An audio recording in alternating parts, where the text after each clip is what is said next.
Ya, selamat pagi anak-anak. Bertemu kembali kita di pertemuan ke-7.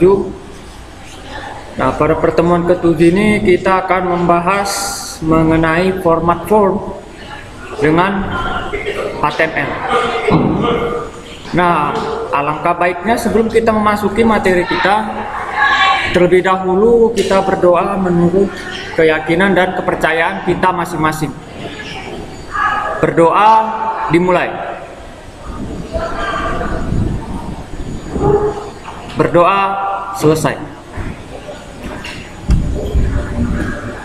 Adapun kompetensi dasar dan indikator pada pertemuan kita kali ini, kompetensi dasar yang pertama yaitu menerapkan format formulir pada halaman web, dan yang kedua membuat kode HTML untuk menampilkan formulir pada halaman web, dan yang ketiga adalah mengimplementasi kode HTML untuk menampilkan formulir pada halaman web.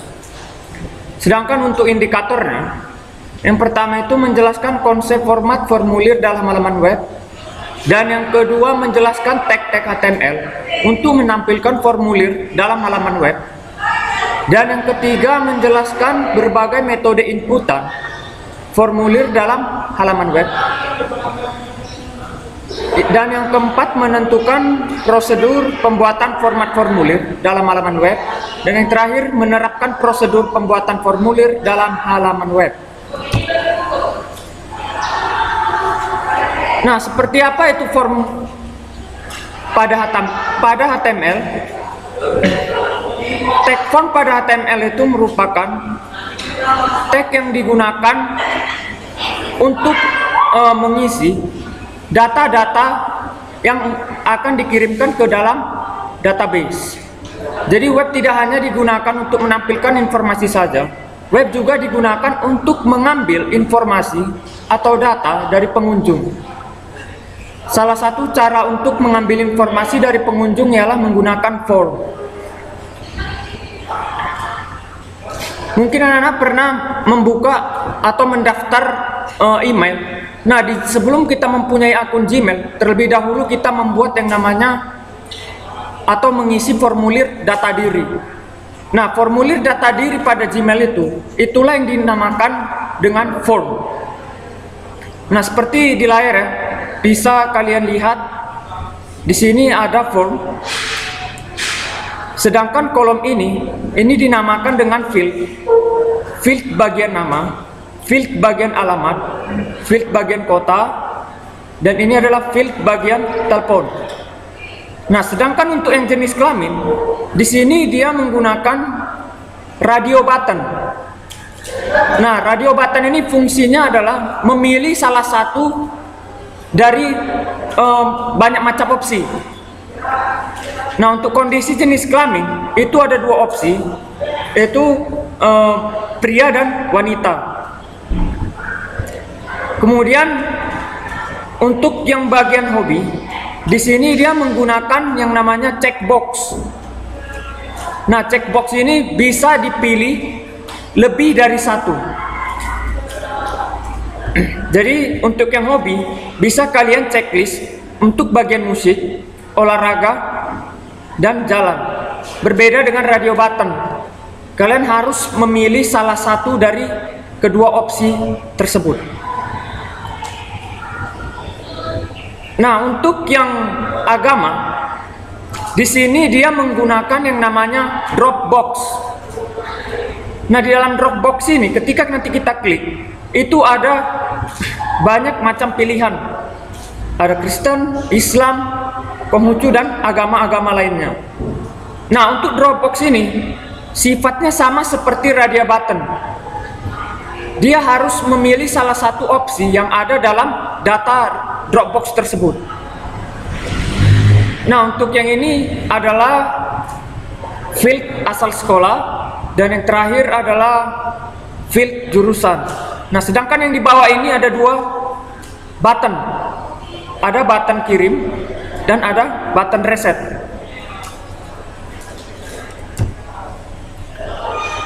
Form pada HTML ada dua atribut yang dapat kita gunakan.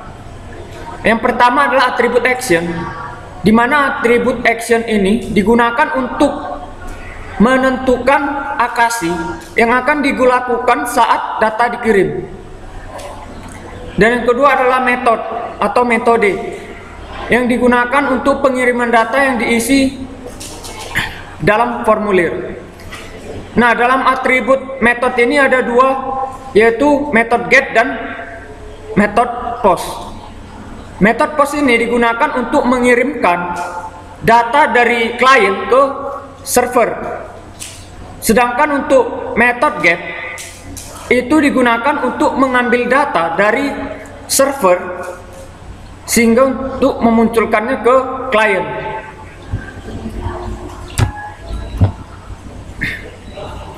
Field pada form. Field adalah ruas yang dapat diisi dengan data, dan field memiliki beberapa atribut yang harus diberikan. Ada dua atribut dalam field yang dapat kita gunakan. Yang pertama adalah field type, yang merupakan ada type berupa radio button, checkbox, dan lain-lain yang sudah saya sebutkan dan yang sudah saya jelaskan tadinya. Dan yang kedua adalah field name. Ini merupakan nama dari field yang akan menjadi kunci dan variabel di dalam program. Nah, seperti yang kalian lihat di layar, di sini dia bertipe teks, dan untuk variabelnya atau name-nya adalah info.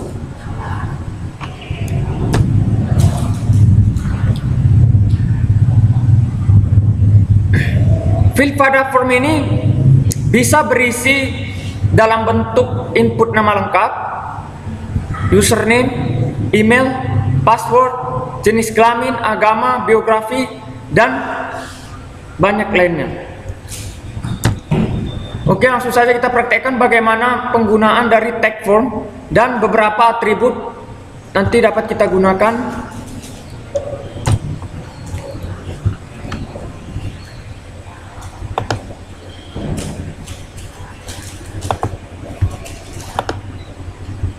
Nah, di sini saya sudah punya source code formulir yang tampilannya seperti ini.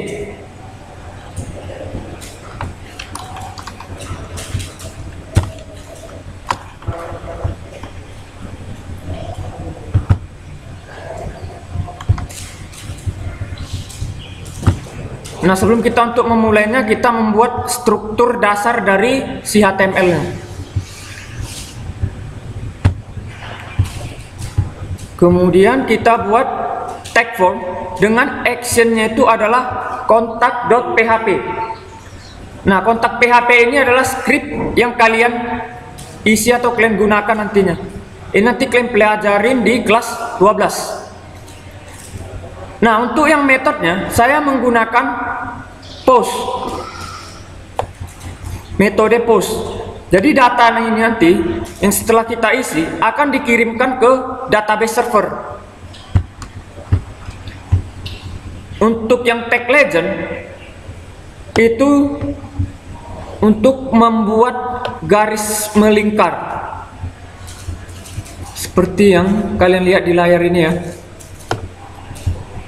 Nah, sedangkan untuk yang label dan input itu saya apit dengan tag P atau tag paragraf. Tag label digunakan untuk judul dari field, yaitu nama.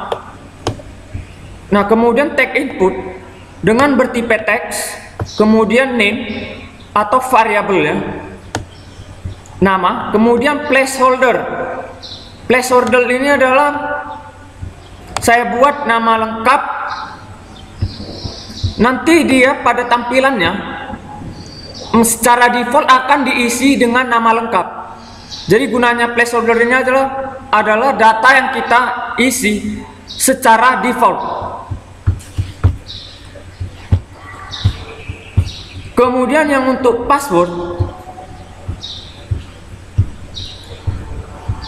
kita gunakan tag input di mana bertipe password dan variabel dan name-nya itu adalah password juga. Jadi ketika kita ingin menginput password,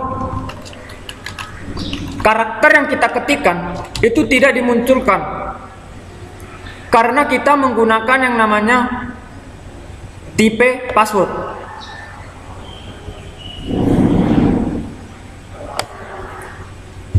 Nah, untuk yang email, kita menggunakan tag input yang bertipe email. Coba kita isi ya.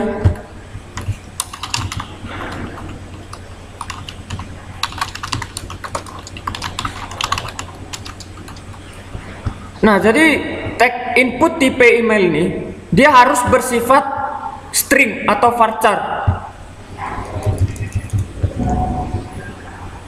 Nah, untuk yang jenis kelamin, di sini kita menggunakan radio button bertipe radio dan variabel atau name-nya yaitu jenis underscore kelamin. Value-nya adalah laki-laki. Value ini adalah teks yang akan ditampilkan pada halaman web kita. Sedangkan name tadi seperti yang saya bilang adalah nama variabel dari si jenis kelamin.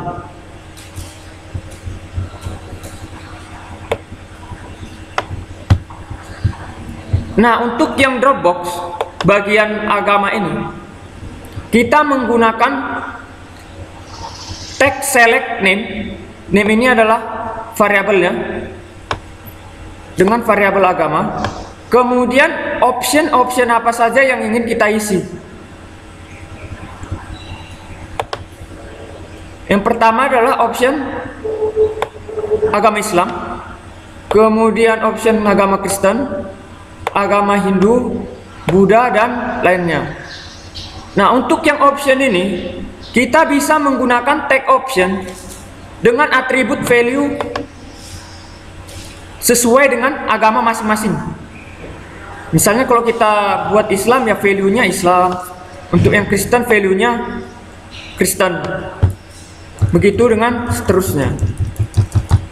Nah, untuk yang biografi, seperti yang di layar kalian lihat ya, kita menggunakan tag text area, di mana text area ini kita menggunakan variabelnya biografi. Dan untuk yang terakhir ini adalah button. Nah, ketika nanti button ini kita tekan, maka data-data yang kita isi akan dikirimkan ke database server. Nah, untuk yang button kita menggunakan tag input, di mana atribut yang kita gunakan adalah bertipe submit. Variabelnya adalah submit dan value-nya adalah daftar. Jadi value ini adalah teks pada si button ini.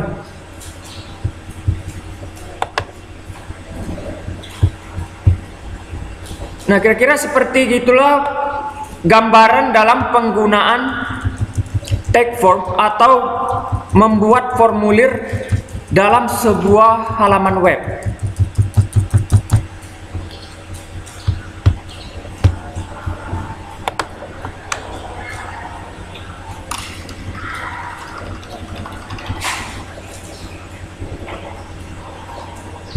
Oke, cukup sampai di sini untuk pertemuan kita.